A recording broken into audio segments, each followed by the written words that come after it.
Provérbios 16. O capítulo 16 de Provérbios é um capítulo que nos chama a atenção para os nossos planos, para os nossos projetos. Muitas pessoas criam planos e projetos, mas esquecem de olhar primeiro para Deus e colocá-lo em todos os seus planos e projetos. Quando você coloca Deus nos seus planos e nos seus projetos, o próprio Deus estabelece pensamentos em você de como alcançar a realização desses planos e projetos de maneira mais eficaz. Então, se você não tem colocado Deus nos seus planos, hoje, lendo Provérbios 16, você recebe esse convite. Vamos ler e meditar aqui nessa palavra. Versículo 1. As pessoas podem fazer seus planos, porém, é o Senhor Deus quem dá a última palavra. Muitas vezes, como nós falamos no começo do vídeo, você cria os planos, mas você nem sabe se aquele é o melhor caminho para você. Tem pessoas que fazem 4 faculdades e só na 4ª faculdade é que dizem: agora eu descobri o que realmente é melhor para mim. Quando você coloca Deus nos seus planos, Ele orienta você no caminho que é melhor para você. Por isso, lendo mais uma vez o versículo 1, as pessoas podem fazer seus planos, porém, mas é o Senhor Deus quem dá a última palavra. Quantas vezes você começou um negócio e não deu certo? Eu mesmo já fiz várias coisas sem pedir a direção de Deus. Fiquei me esforçando para fazer aquele negócio. Depois de um tempo, 2 anos, eu fiquei fracassado e fui falar com Deus. E aí Deus me disse: por que você não me colocou primeiramente no seu plano? Mas não fique desanimado. Não fique desanimada. Tem vezes que Deus vai deixar você executar um plano e chegar até um certo ponto. E você vai se sentir fracassado, você vai se sentir fracassada, porque você vai dizer: eu me esforcei tanto, eu cheguei até esse ponto, para só agora Deus falar para mim que não era o caminho? Isso já aconteceu comigo. E quando eu perguntei para Deus por que o Senhor deixou eu chegar até aqui, se não era o caminho, e o Senhor me deu uma resposta. Ele disse: porque todo esse processo que você fez até aqui serviu como aprendizado para outras coisas que eu vou levar você. E quando eu comecei a pensar em tudo aquilo que eu fiz, foi um período de 2 anos que eu fiquei me esforçando em um negócio, eu agradeci a Deus, porque de fato, naquele processo, eu aprendi muitas coisas que eu não sabia e que eu só aprendi naquele período de 2 anos em que eu fiquei envolvido naquele projeto. Então, não desanime se aconteceu isso com você. Existem processos que Deus permite na nossa vida para nos dar ensinamentos, para que os projetos que Ele realmente tem possam ser executados. Versículo 2. Você pode pensar que tudo o que faz é certo, mas o Senhor julga as intenções. Seja intencional em tudo que você faz. Não seja aquela pessoa que vai com a opinião das outras.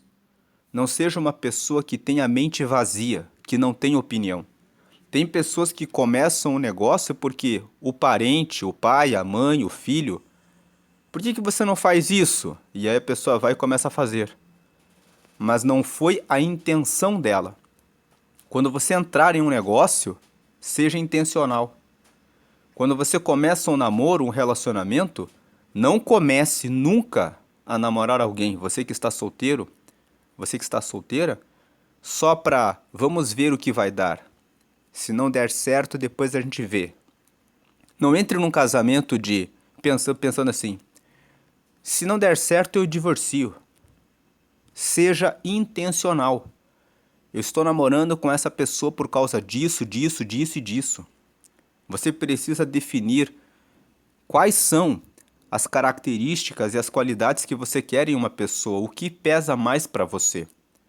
Você nunca vai encontrar uma pessoa que é perfeita, você vai encontrar uma pessoa que tem a maioria daquilo que você está buscando. Então você precisa entrar num relacionamento sabendo, com a intenção de realmente levar aquele casamento até o final da vida. Quando você começa um curso, um treinamento, você tem que saber o que você quer daquilo ali.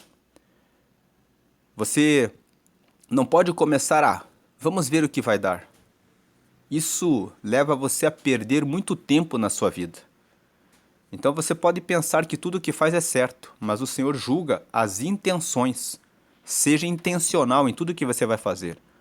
Eu vou fazer, veja quais são as suas habilidades, onde você tem mais facilidade. Veja se você realmente tem entrosamento com aquele negócio que você quer fazer. Veja, antes de começar um negócio ou de entrar em um projeto, se aquilo faz sentido para você. Às vezes, quando você quer entrar num projeto, primeiro você tem que registrar uma carteira e trabalhar durante um tempo como empregado para aprender como aquilo funciona, para ver se você realmente tem interação com aquilo que você pensa em fazer. Então, seja intencional em tudo que você fizer. Quando você é intencional, você poupa muito tempo na sua vida. Você não fica perdendo tempo, porque você entra em tudo com um objetivo claro, com uma meta. Versículo 3. Peça a Deus que abençoe os seus planos e eles darão certo. Então peça que Deus vá à frente. Na Almeida Revista e Corrigida, esse versículo diz assim: confia ao Senhor os teus planos, e Ele estabelecerá os seus pensamentos. Em outras palavras, quando você coloca o teu projeto na mão de Deus, Deus coloca na sua cabeça como você deve fazer. Ele vai direcionando você. Ele coloca pessoas no seu caminho para que te deem conselho. Ele coloca uma placa na sua frente que você começa a ver aquela placa, você vai naquele curso, você vai naquele treinamento e as coisas começam a dar certo. Quando você coloca Deus primeiramente nos seus projetos, nos seus planos, Ele vai na frente. No caso específico de relacionamento conjugal, quando você coloca Deus primeiramente no seu plano, Deus vai abrindo a sua mente, mostrando para você: olha, essa pessoa é assim, é isso mesmo que você quer? Deus, ele fala com a gente, ele nos orienta. Versículo 4. O Senhor fez tudo para certos fins, e o fim dos maus é a desgraça. Então o versículo 4 nos ensina uma coisa: tudo que Deus faz com propósito. Veja que Deus, ele não é um Deus que faz as coisas de maneira aleatória. Quando você abre o livro de Gênesis, no capítulo 1, você vê que no princípio a terra estava sem forma. E Deus, quando ele criou os céus e a terra, ele criou num processo de 7 dias, onde no 7º ele descansou. E ele retirou o tempo do descanso e retirou os 6 primeiros dias para fazer as coisas pela ordem. Você vê que no meio das trevas, a primeira coisa que Deus fez foi: haja luz. E isso não é à toa. Primeiro Deus criou a luz, porque Deus criou a clareza. Antes de começar a fazer qualquer coisa, a arrumar a bagunça que muitas vezes a nossa vida está, nós precisamos acender a luz. Nós precisamos ter clareza de para onde estamos indo. Eu não sei como está a sua vida hoje, mas se você sente, percebe que alguma coisa na sua vida está em desordem, é necessário sentar, tomar uma caneta, um papel, apontar: vou colocar aqui quais as áreas da minha vida que estão em desordem. É na sua vida financeira? Então eu preciso me sentar e verificar como resolver os problemas financeiros para que essa situação fique sanada. É na vida conjugal, então eu preciso conversar com a minha esposa. Talvez você precise conversar com o seu marido, talvez você precise conversar com um filho, uma filha, a respeito de alguma coisa. Tudo que Deus faz com propósito. A segunda coisa que Deus criou foi a separação entre as águas. Deus criou uma expansão e separou as águas e as águas. Então, a segunda coisa que Deus fez, primeiro ele deu clareza, segunda coisa ele fez separação das coisas.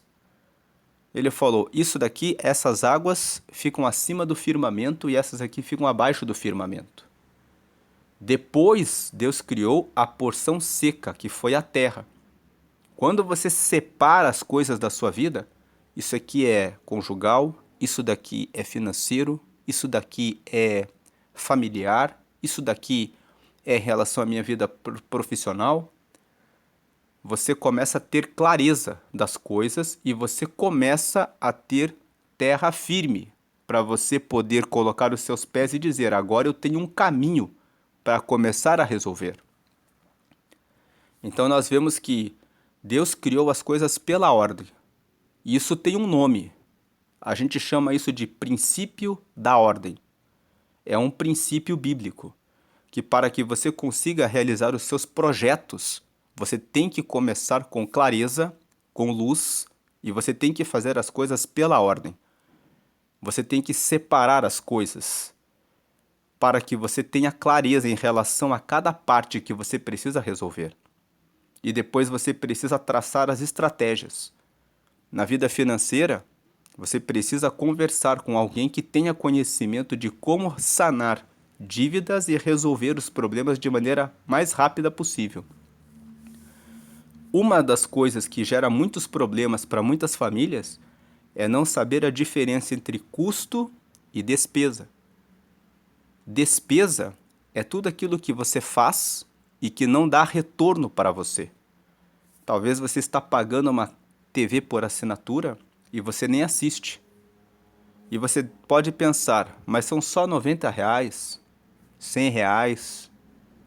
Mas são essas pequenas coisas que são despesas, que são coisas que você paga e você não usa, que acumulando geram dívidas. Você deve diminuir todas as despesas. Tudo que você paga e não usa é despesa. E você deve aumentar o seu custo. Custo é tudo aquilo que você usa, que você paga e você usa efetivamente para a sua vida. Então, essa lição de custo e despesa ajuda muitas pessoas a resolverem muitos problemas financeiros.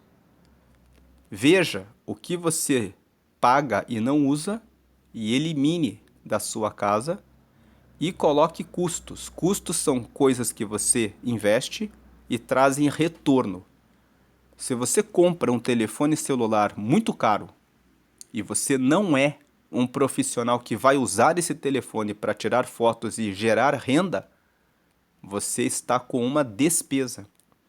Está pagando talvez uma grande mensalidade, uma grande prestação de um telefone celular que para você não traz um retorno efetivo.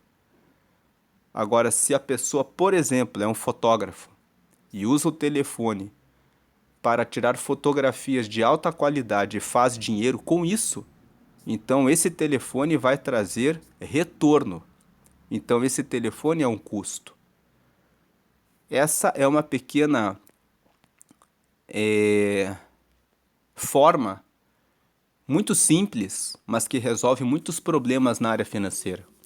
Então, o versículo 4, voltando aqui, eu falei sobre isso, porque tudo isso mostra que você faz as coisas com propósito. Eu compro uma coisa porque isso vai me trazer um retorno. Isso é um custo para mim, é uma dívida boa. O custo é uma dívida boa. Mas isso aqui não, isso aqui é uma despesa, eu vou tirar isso da minha vida. Quando eu faço isso, eu estou agindo com propósito. Veja que o versículo 4 fala, o Senhor fez tudo para certos fins. Tudo que Deus faz, Ele faz com propósito. Ele faz as coisas com ordem Ele faz as coisas de maneira intencional, ele faz as coisas com propósito. E o fim dos maus é a desgraça. Ou seja, Deus vê o que nós fazemos e fala: vamos colocar aqui a justiça. Esses são os bons, vão receber as recompensas. Esses são os maus, fizeram o mal, vão receber a desgraça. Vão receber o castigo, o juízo. Versículo 5. O Senhor detesta todos os orgulhosos, eles não escaparão do castigo de jeito nenhum. Quando você é orgulhoso, você não aceita correção, você não aceita orientação, você sabe tudo, você é aquele que é o sabichão, aquele que não precisa de conselho, ninguém precisa me dizer o que eu vou fazer, você acaba tropeçando, você acaba sendo castigado em razão do seu orgulho. Humildade é um dos princípios da sabedoria. O Senhor detesta os orgulhosos. E não é só o Senhor. Você mesmo, quando se depara com alguém que é orgulhoso, sabe o quanto é desagradável lidar com aquele que sabe tudo. Aquele que não precisa que ninguém ensine ele para nada. Versículo 6. Quem é bom e fiel recebe o perdão do seu pecado, e quem teme o Senhor escapa do mal. O versículo 6 nos fala que aquele que age com bondade e age com fidelidade recebe o perdão. E aquele que teme ao Senhor escapa do mal. Temer ao Senhor significa, não é ter medo de Deus, significa ter Deus em alta consideração. Temer significa duas coisas. Ter muito medo é o primeiro sentido. E o segundo sentido de temer é ter muito respeito pela pessoa. E é nesse sentido que a Bíblia fala: quem teme o Senhor escapa do mal. É quem coloca Deus em tudo e considera muito Deus acima de tudo, escapa do mal. Versículo 7. Se a nossa maneira de viver agrada a Deus, Ele transforma os nossos inimigos em amigos. Sabe quando você quer destruir uma pessoa e aquela pessoa é irritantemente perdoadora e bondosa? Chega uma hora que o inimigo olha e fala: não adianta, eu já xinguei essa pessoa, já fiz tudo para essa pessoa ficar irritada, nervosa comigo, e ela continua em paz e ela continua dizendo: Deus ama você. A pessoa olha aquilo ali e chega uma hora que ela se converte, que ela fala: eu quero ser amigo dessa pessoa, porque eu quero aprender como que essa pessoa consegue ter tanta paciência e consegue sempre permanecer em paz e em confiança em Deus. Então, se a nossa maneira de viver agrada a Deus, Ele transforma os nossos inimigos em amigos. Na Almeida, Revista e Corrigida, fala assim que quando o homem agrada a Deus, ele faz até que os seus inimigos se transformem em seus amigos. Versículo 8. Ser honesto é ter pouco, e ter pouco é melhor do que ter muito lucro com desonestidade. Honestidade permite que você tenha segurança no seu crescimento. Desonestidade traz instabilidade, insegurança. Você cresce, mas de repente você é descoberto na corrupção, na mentira, na trapaça, e de repente você perde tudo aquilo que você construiu. A honestidade garante que você vai mais longe, garante que você vai progredir sem retrocesso. A desonestidade traz o risco do retrocesso. Quando você é descoberto, você é derrubado em razão da sua desonestidade. Então é melhor crescer de forma constante, mas com honestidade, do que crescer rápido demais com desonestidade. Porque assim como a pessoa sobe, ela cai de maneira rápida. 9. E mesmo que a pessoa não caia de maneira rápida, quando ela cai, o tombo é grande. Versículo 9. A pessoa faz os seus planos, mas quem dirige a sua vida é Deus, o Senhor.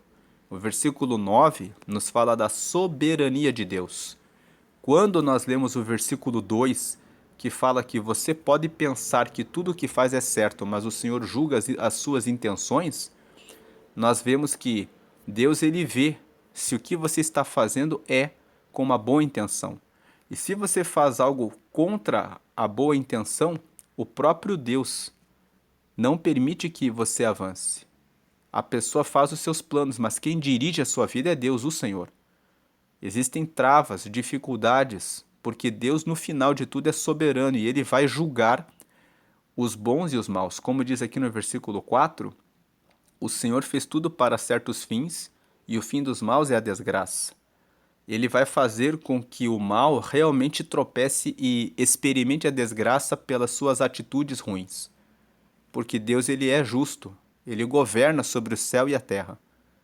Pode parecer que ele não governa, mas se você prestar bem atenção, você vai ver que ele governa, porque os maus sempre em algum momento tropeçam. Então a pessoa faz os seus planos, mas quem dirige a sua vida é Deus, o Senhor. Faça planos com boas intenções. Faça planos com correção e honestidade. Faça planos temendo ao Senhor, respeitando e colocando-o em primeiro lugar nos seus planos e projetos. Faça planos de forma intencional. Seja totalmente intencional em tudo que você fizer e você vai ter resultados mais rápidos. E saiba o que você está fazendo e por que você quer o que você está querendo. E avalie se está de acordo com a palavra de Deus. Se teme, está de acordo com o temor ao Senhor, com o respeito a Deus acima de tudo. 10. O rei fala com autoridade divina. Ele não erra nos seus julgamentos. O versículo 10 está nos dizendo que quando nós nos colocamos em um processo e sai uma decisão naquele processo, mesmo que pareça que aquela decisão foi errada e que ela foi injusta, na verdade, aquela decisão vem com algum propósito para a nossa vida. Como assim? Às vezes, você tem direito de receber certos direitos e garantias que a lei fala que você tem o direito. Você entra com um processo. O juiz julga o processo. E aquele processo sai contra você. E aí você pensa, que injustiça que aconteceu comigo. Mas aquela injustiça que aconteceu, e que você pensa que foi injusto, Deus estava no governo daquela situação. Como assim Deus estava no governo daquela situação? Deus então permitiu a injustiça? Às vezes Deus permite a injustiça com a finalidade de fazer com que você olhe para outros caminhos e para outras portas. Deus muitas vezes fecha uma porta para abrir outras portas. Mas Deus ele não é injusto. Ele vai devolver para você o que você perdeu aqui nesse processo, quando você colocar a sua vida no outro caminho e na outra porta, que é a porta que ele preparou para você. Deus nunca é injusto. Ele sempre é justo. Só que muitas vezes, quando você está fora do propósito, ele vai permitir que você sofra injustiça naquela situação para gerar um desgosto em você de continuar naquele caminho, para que você siga pelo outro caminho. Então, se você sofreu uma injustiça em algum processo, entenda o versículo 10. O rei fala com a autoridade divina. Ele não erra nos seus julgamentos. Deus não errou quando você perdeu uma causa trabalhista ou quando você perdeu um processo ou um contrato. Deus te livrou de continuar naquele caminho. E aquilo que você perdeu ali, ele vai devolver para você quando você endireitar o caminho e acertar a porta que ele preparou para você. Por isso que é importante que os seus planos já comecem com Deus. Até a injustiça ocorre pela vontade de Deus para abrir os nossos olhos para vermos o caminho certo que ele preparou para nós. Versículo 11. O Senhor fez os pesos. Tem uma frase aqui no versículo 10. Quando Deus quer te mudar de caminho, ele faz que a sua situação fique totalmente insustentável. Então, se você está passando por uma situação em que você percebe que as coisas estão insustentáveis, Deus está dizendo: ei, é hora de você olhar pelos outros caminhos. Versículo 11. O Senhor fez os pesos. Isso, no 10, inclui inclusive injustiças. Ah, eu estou sendo injustiçado, eu estou sendo injustiçada. Você está sendo injustiçado, está sendo injustiçada para você entender que é tempo de mudar a rota. Talvez você está teimando num lugar que não é mais para você estar. Versículo 11. O Senhor fez os pesos e as medidas, por isso quer que sejam usados com honestidade. Deus ama que você seja honesto. Deus ama a todos. Se você é desonesto com alguém, você está desonrando a Deus, porque você está maltratando o seu próximo. E quando você fere e maltrata o seu próximo, você não está só maltratando o próximo, você está maltratando Deus. Porque Deus odeia quando nós somos desonestos com o outro. Todos somos filhos dele. Mesmo aquele que ainda não está como salvo, Deus tem um projeto para alcançar aquela pessoa para o reino. E é por isso que muitas pessoas não vêm para Cristo. Porque muitos que estão na igreja dizem: Deus é comigo, eu posso fazer o que eu quiser. Não, você tem que fazer o que a palavra diz. Deus não é um Deus de partidos. Ele é um Deus de justiça e de verdade. Tem pessoas que tratam Deus como se Deus fosse de um partido. Eu estou com Deus, então eu posso fazer o que eu quiser para os outros porque eu sempre vou vencer, porque eu estou com Deus. Não é assim que funciona. E tem pessoas que pensam assim e dizem isso. E quebram a cara, porque quando fazem as coisas erradas não dão certo e elas dizem: mas onde é que está Deus? Deus é fortaleza, Deus é poderoso, por que ele não me honrou? Porque foram feitas coisas erradas. Deus é um Deus de verdade e de justiça, ele não é um Deus de partido. Ele é um Deus de verdade e de justiça. Versículo 12. Os reis não toleram o mal porque o que torna forte um governo é a justiça. Você lê esse versículo e você pensa assim: não é assim não. Muitos governantes fazem o mal e se juntam com seus ministros e fazem o mal porque eles querem roubar e roubar e roubar. Mas aí eu pergunto a você, e o que acontece nesse país quando os governantes roubam e roubam e roubam? O governo fica fraco, as pessoas passam fome, os preços ficam altos, os juros ficam altos, as pessoas não conseguem linhas de crédito para investir nos seus negócios, as pessoas ficam com os seus salários reduzidos, as pessoas perdem direitos previdenciários, aposentadorias e valores porque existem roubos e dinheiro que desaparece. Então, os reis que são verdadeiramente reis, que querem um governo realmente bom, não toleram o mal, porque o que torna forte um governo é a justiça. Versículo 13. O rei se alegra em ouvir a verdade e ama os que dizem coisas certas. A Bíblia está se referindo aos reis que estão comprometidos com o bem-estar dos seus súditos, da sua população. Então, o padrão bíblico é falar a respeito daqueles que querem e amam a justiça. É uma pena que na terra muitos reis não estão preocupados com esse padrão. Então, o que acontece é que os seus povos sofrem e o povo lamenta e geme. Mas os reis que estão comprometidos com Deus não toleram o mal, porque o que torna um forte um governo é a justiça. E também se alegram em ouvir a verdade e amam os que dizem coisas certas. E esses dois versículos, eles também têm outro sentido. Você é o rei da sua vida, você é a rainha da sua vida. Como é que você reina na sua vida? Como que você governa a sua vida? Você é uma pessoa que reina com a justiça ou que você reina na tolerância com o mal e na mentira?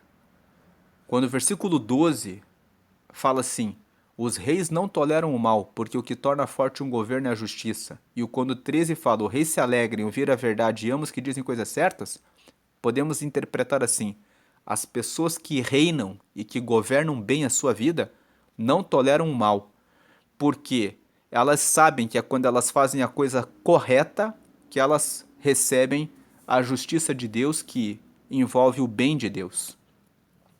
As pessoas que governam a sua vida e reinam na sua vida se alegram em ouvir a verdade e amam os que falam a verdade. Por quê? Quando você governa a sua vida com base na verdade e no bem, você recebe o bem. Vamos colocar isso no campo espiritual. Quando você ora, você lê a Bíblia, estuda e pratica, e quando você jejua, você tem uma vida espiritual com Deus abençoada e você recebe o bem de Deus na sua vida espiritual. Nós temos o espírito, a alma e o corpo. O nosso espírito está relacionado com o fôlego de vida e com a comunhão com Deus. Depois nós temos a alma, que envolve os nossos pensamentos, os nossos desejos e as nossas vontades. Se eu tenho pensamentos maus, eu vivo uma vida ruim, porque os pensamentos maus me fazem ter palavras ruins e atitudes ruins. Se eu cuido dos meus pensamentos, dos meus desejos, de comer muito doce, de ficar sentado o dia inteiro sem fazer atividade física, quando eu controlo a minha vontade de repente assistir um conteúdo pornográfico, de dizer um palavrão, de xingar a pessoa no trânsito, quando eu controlo a minha ira, quando eu controlo a, as minhas emoções de ficar pensando demais no passado em depressão, quando eu controlo as minhas emoções de ficar deixando a minha mente ir muito para o futuro e me deixar ansioso, quando eu faço tudo isso, eu não tolero o mal, eu estou governando a minha vida. E é isso, governando as minhas emoções com inteligência emocional, governando a alma, que eu tenho controle sobre o meu corpo. Quando eu não governo os meus desejos, eu entrego o meu corpo para as coisas erradas, comer em excesso, entrar em uma loja e comprar tudo porque eu estou com descontrole emocional. Muitas pessoas estão endividadas por quê? Por falta de controle emocional, falta do controle da alma. Então, os versículos 12 e 13 falam sobre reinar, falam também sobre o governo da vida. Governe e não tolere o mal. Não tolere o desequilíbrio emocional para comer em excesso. Isso vai trazer diabetes, obesidade, problemas de expressão, problemas de circulação, problemas do coração, no seu corpo físico pela falta de governo em relação à sua inteligência emocional. Então, governe com justiça. Seja justo com relação a como você cuida de você mesmo, como você cuida de você mesma. Ande pela verdade, porque a mentira vai fazer você tropeçar. Versículo 14.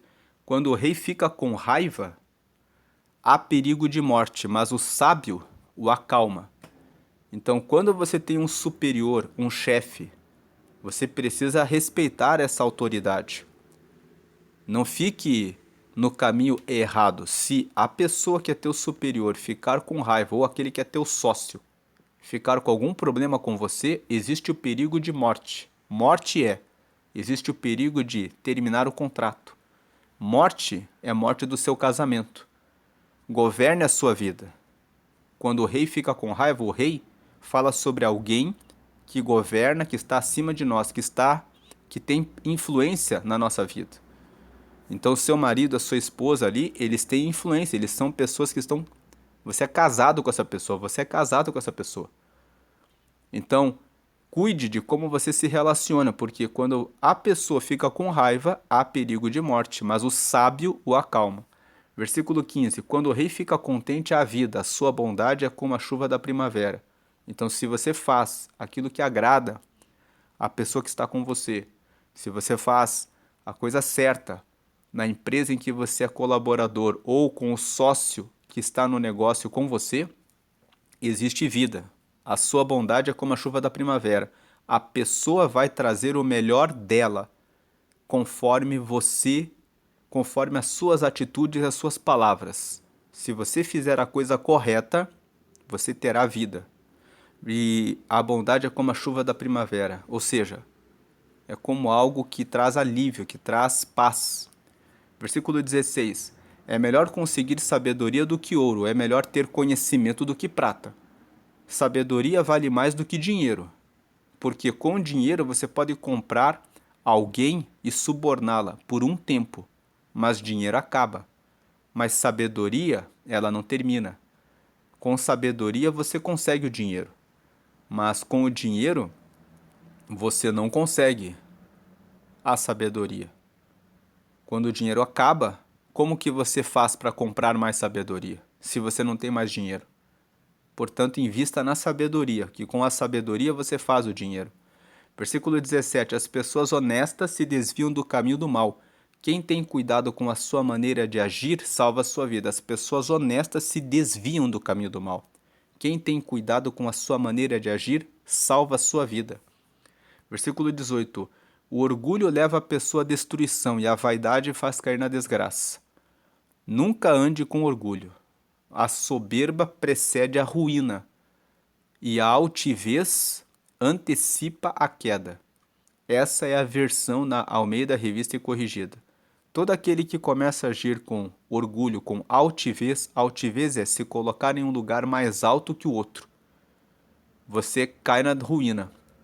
O orgulhoso não consegue apoio, o orgulhoso não consegue ajuda e intenção das pessoas de quererem o bem daquele que é orgulhoso, porque o orgulhoso diminui o próximo, ridiculariza o próximo, pensa que só ele é bom, só ele faz melhor. E na hora que o orgulhoso precisar de ajuda ou de apoio, as pessoas vão olhar para o orgulhoso e vão dizer: faz aí, você não é o sabichão? Você não é o bonzão? Você não é aquele que faz tudo? Você não é aquele que sabe tudo? Resolve aí agora. Então, seja humilde, busque conselhos, porque isso vai trazer colaboração. As pessoas gostam das pessoas que recebem as suas palavras, os seus conselhos. As pessoas gostam de interagir em igualdade com as pessoas. Versículo 19: é melhor ter um espírito humilde e estar junto com os pobres do que participar das riquezas dos orgulhosos.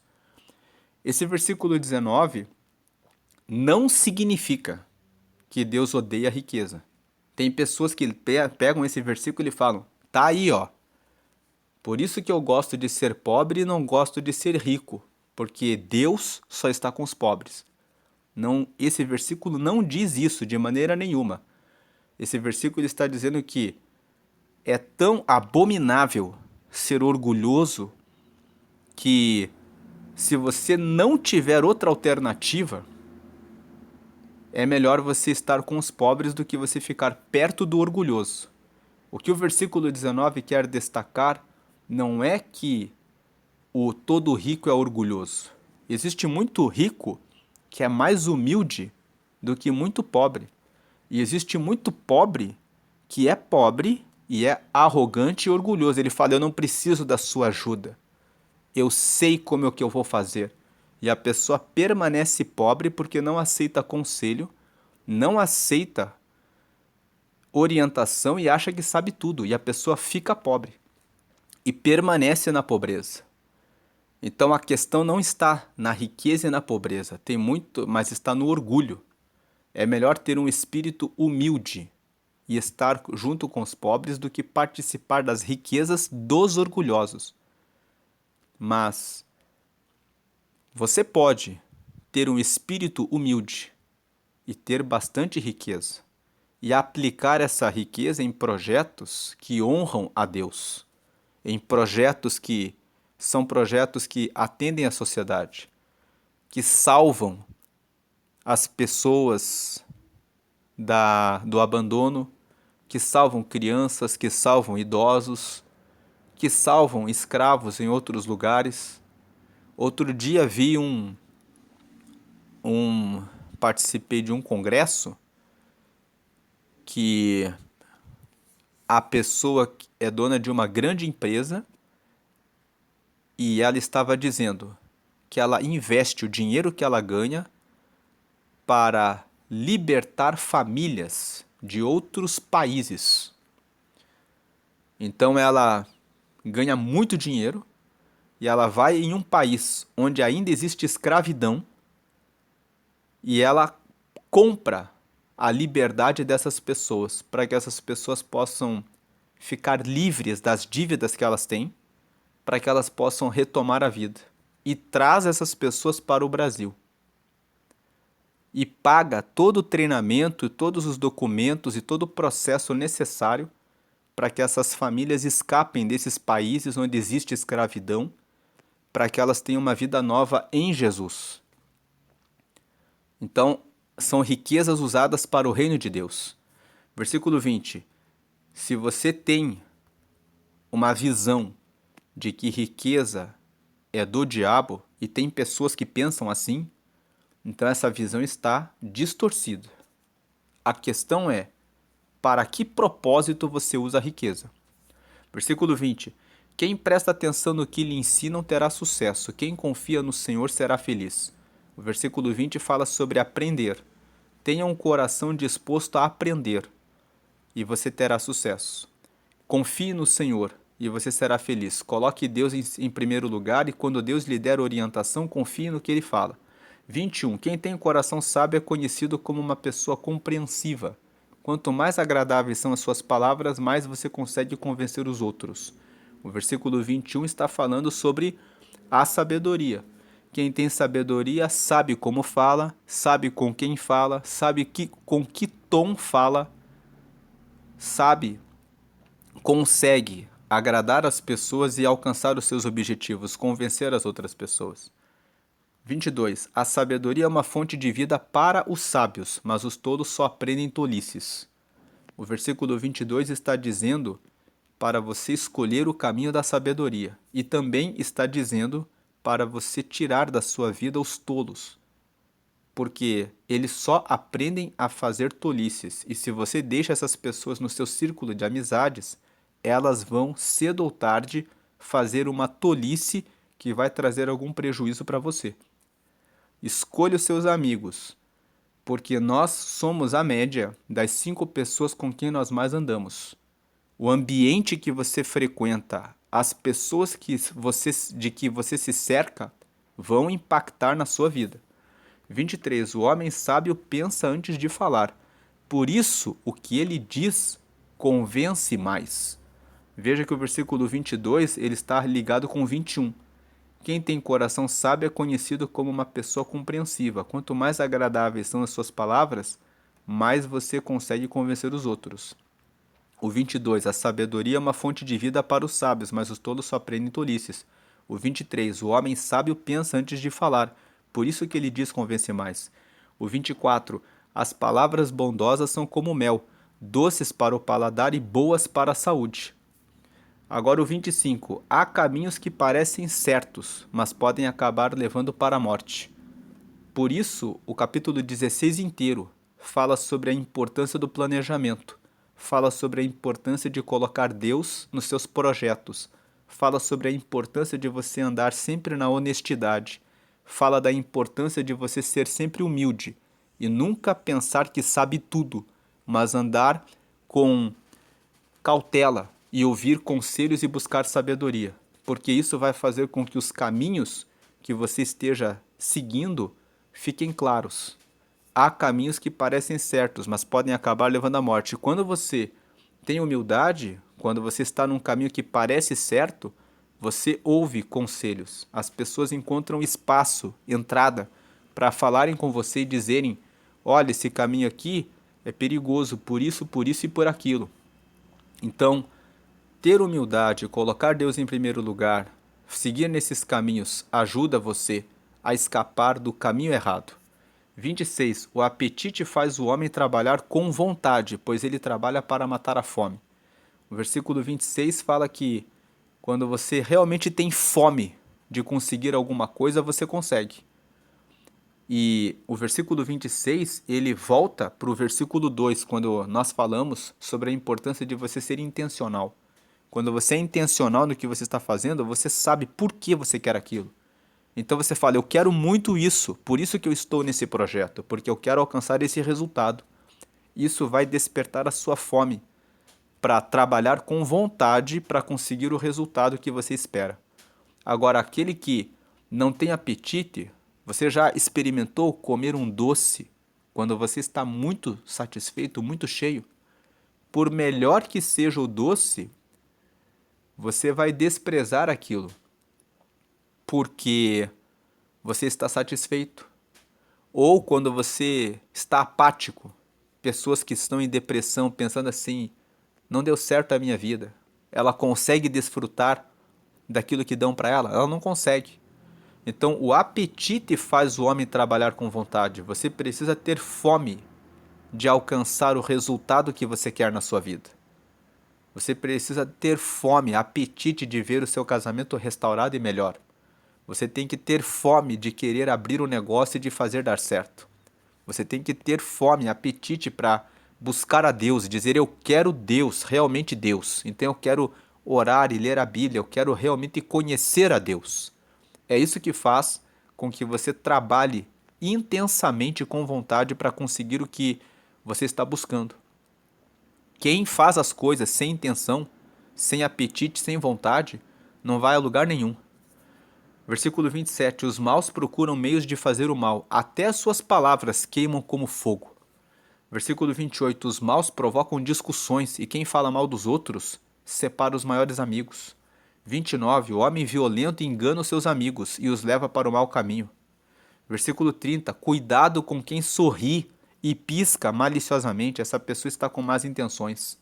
Então aqui nós temos uma sequência de 4 versículos, 27, 28, 29 e 30, falando: coloque os maus longe do seu caminho, porque eles só fazem o mal, versículo 27, até as palavras que eles falam queimam como fogo, os maus falam coisas que derrubam o próximo. Por exemplo, quando uma pessoa fala coisas que diminuem, ridicularizam, humilham o próximo, quando elas fazem piadas que ridicularizam o próximo, são palavras que queimam como fogo. São palavras que são lançadas como fogo para queimar o próximo. Eles provocam discussões, versículo 28. Eles falam mal dos outros, versículo 28, parte B. O homem violento, eles enganam os amigos. Eles enganam até os amigos e levam para o mau caminho. Cuidado, eles sorriem, dão tapinha nas suas costas e falam que você está bem e são mentirosos. Elogiam com falsidade. Estão com más intenções. Fuja dessas pessoas. Você consegue perceber e sentir quando uma pessoa dá aquele tapinha nas suas costas. Você sente a vibração. Fuja. Desvie dessas pessoas.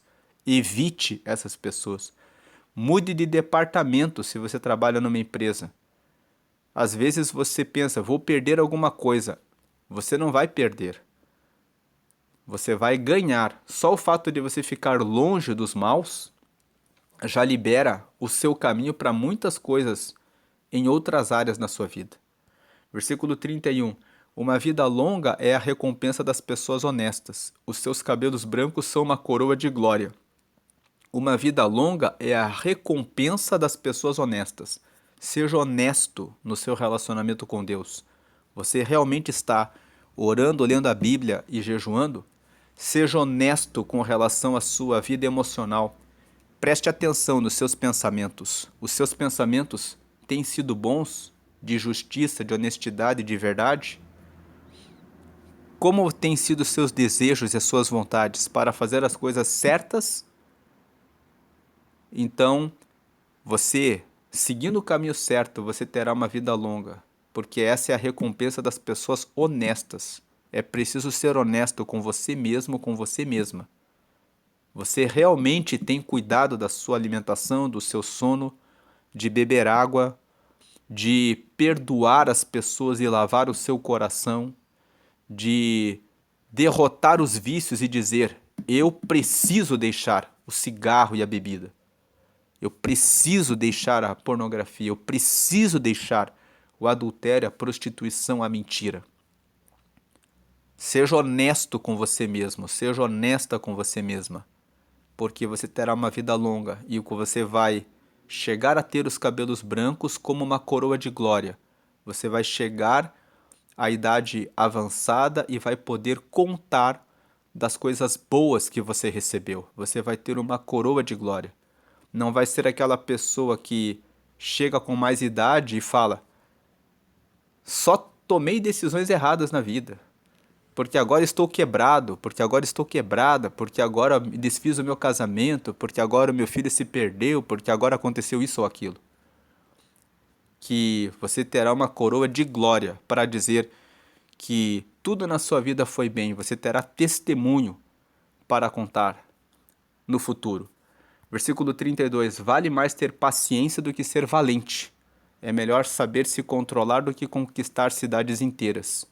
Então, pela paciência, você consegue o perdão, a conciliação, a amizade e a paz. Agora, aquele que é valente pode tomar uma cidade inteira, mas pode ser impetuoso, pode tomar decisões precipitadas, pode dizer palavras que rompem o casamento, porque aqueles que são valentes e que pensam que resolvem tudo na força acabam caindo em ruína. É melhor ter paciência do que ser valente.